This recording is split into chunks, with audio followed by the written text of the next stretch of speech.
خۆشەویستانم کاتتان شاد بەخێر بێن بۆ بەرنامەیەکی نوێی ژیانی ژیرانە.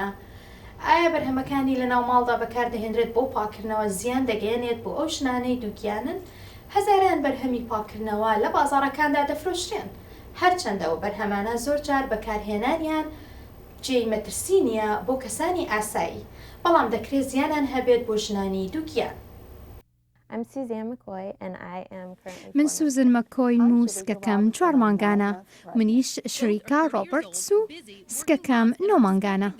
هەردووکیان تەمەنیان 30 ساڵە و دایکن و لە دەرۆش کار دەکەن و هەروەها چاوەڕوانن منداڵیان ببێت. هەردووکیان نیگەرانیان هەن سەبارەت بە ئاکامی بەرهەمەکانی پاکردنەوە بۆ سەرتەندروستیان.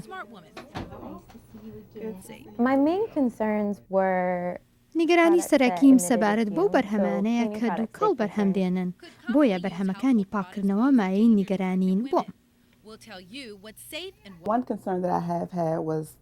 نیگەرانی منیش سەبارەتە بە بۆیەی نینۆک، چونکە مادە کیمیاویەکانی ناوی دەکرێت بەهێز بن. کام لە بەرهەمەکان چیهی قژ یاخود پاکردنەوە زەرەریان هەیە بۆ ژنانی دووگیان. بەتایبەتی ئەگەر دووگیانیت بەڕاستی دەبێت چەند ئەو بەرهەمانەی کە دووکەڵیان هەیە یاخود بۆن بەکارهێنانیان کەم بکەیتەوە.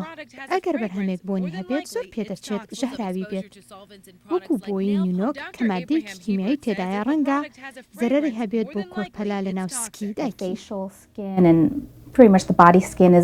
بۆ ژنانی دووگیان دەکرێت چارەسەری داماڵینی کیمیایی پێست ببێتە هۆی کارتێکردنی خراپ بۆیان. ئەو بەرهەمانە هەڵبژێرن کە بۆنیان نییە، بەڵام دەرمانی قژ ڕەنکردن و خاوکردنەوە زەرەریان نییە.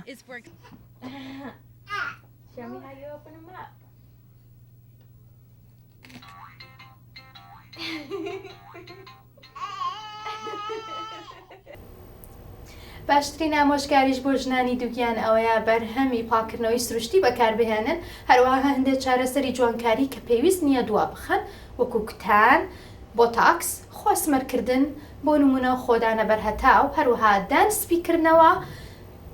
ئازیزانم بەم جۆرەش هاتینە کۆتایی بەرنامەی ئەم هەفتەی ژیانی ژیرانە و زۆر شادمانم کاتێک ئیمێڵەکانتان دەبینم. ناونیشانی ئیمێڵی منیش nzada@voanews.com، جارێکی تر nzada@voanews.com. کاتێکی خۆش.